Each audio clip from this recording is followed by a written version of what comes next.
শাওয়াল মাসও আল্লাহ তাআলা নবী করিম সাল্লাল্লাহু আলাইহি সাল্লামে ঘোষণা দিয়া দিছেন যে ব্যক্তি রমাদান মাস পরে শাওয়াল মাসও 6টা রোজা রাখা হইব, এই ব্যক্তির পিছন একটা বৎসরর রোজা রাখার সওয়াব আল্লাহ তাআলা দান করিয়া দিবা। কন্যা সুবহানাল্লাহ।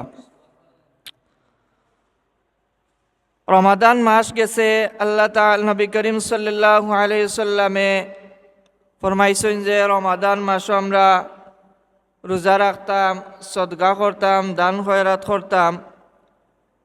এখন রমাদান মাস যাওয়ার পরেও নবী করিম সাল্লাল্লাহু আলাইহি সাল্লামে ঘোষণা দিয়া দিছেন যে এই যে ধারাবাহিকতা আছিল, আমরা এই ধারাবাহিকতা বজায় রাখতাম, চালাইয়া যাইতাম। প্রতিনিয়ত আমরা কিতা করতাম? সদকা করতাম, দান খয়রাত করতাম। নফল রোজা যেগুলো আছে আমরা যতটুকু পারি নফল রোজা রাখার চেষ্টা করতাম। আল্লাহ তাআলা কোরআন শরীফে ফরমাইছেন ইহদিনাস সিরাতাল মুস্তাকিম,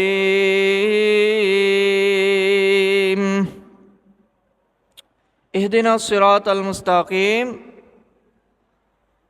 আমরা আল্লাহ তাআলার কাছে চাই, দোয়া করি, প্রার্থনা করি যে আল্লাহ তাআলা আমরা প্রত্যেকরে সহি যে পথ আছে, সহি যে রাস্তা আছে, সঠিক যে রাস্তা আছে, আল্লাহ তাআলা আমরা প্রত্যেকরে ও রাস্তা বায় চলার তৌফিক দান করতা।